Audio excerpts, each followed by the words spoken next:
आज हम रिसर्च के एक ऐसे इम्पॉर्टेंट कंपोनेंट के बारे में बात करेंगे जो कि किसी भी रिसर्चर के इन्फ्लुएंस और रिसर्च इम्पैक्ट को जो है वो इंडिकेट करता है।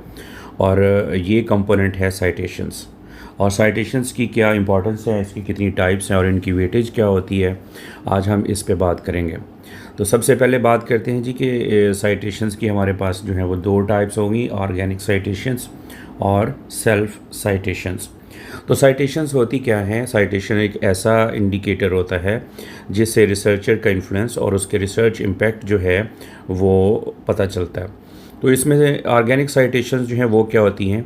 ऐसी साइटेशन जो नेचुरली और इंडिपेंडेंट रिसर्चर जो हैं वो आपके काम को साइट करें कि आपका काम यूज़फुल है, आपका काम जो है वो उनके रेलिवेंट है, तो वो आपके काम को साइट करें। तो ऐसी साइटेशंस को जो है वो ऑर्गेनिक साइटेशन कहते हैं। ऑर्गेनिक साइटेशन जो है इनका जो इम्पैक्ट और रिकग्निशन होती है वो असल होती है। क्वालिटी, रेलिवेंस और ट्रस्ट इनसे जो है वो बिल्ट होता है। जर्नल की रेप्यूटेशन, इम्पैक्ट फैक्टर और एच इंडेक्स में इजाफा होता है, बेहतरी आती है।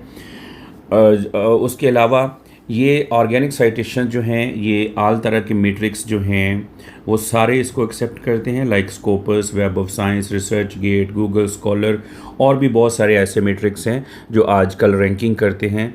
तो उनमें ये सारी की सारी जो है वो एज इट इज़ एक्सेप्टेबल होती हैं। और मोस्ट इम्पॉर्टेंट ये है कि ऐसी साइटेशन की जो वेटेज होती है एवेलुएशन में वो ज़्यादा कंसिडर की जाती है और वो हाईएस्ट वेट कंसिडर होती है।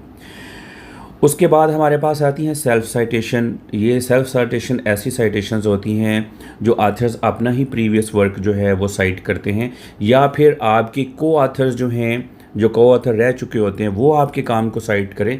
तो ऐसी साइटेशन जो हैं वो सेल्फ साइटेशन में जो है वो फिर काउंट होती हैं। अब इन साइटेशंस की जो है इम्पॉर्टेंस वो इतना इज़हार करती है कि आप एक कंटिन्यूटी में रिसर्च जो है वो कर रहे हैं, आपकी प्रोफाइल जो है वो स्ट्रॉन्ग बिल्ट हो रही है, विजिबल हो रही है। ठीक है, आप एक मॉडरेट तरीके से रीज़नेबली जो है आप सेल्फ साइटेशन को यूज़ कर सकते हैं।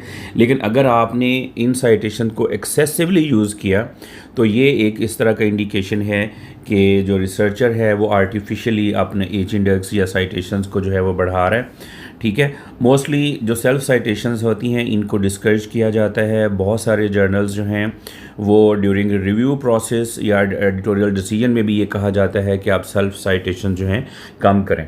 ओवरऑल कुछ अच्छी रैंकिंग्स जो हैं उनमें भी आथर्स की जो सेल्फ साइटेशंस हैं उसको एक्सक्लूड कर दिया जाता है, लाइक जैसे टॉप 2% साइंटिस्ट है या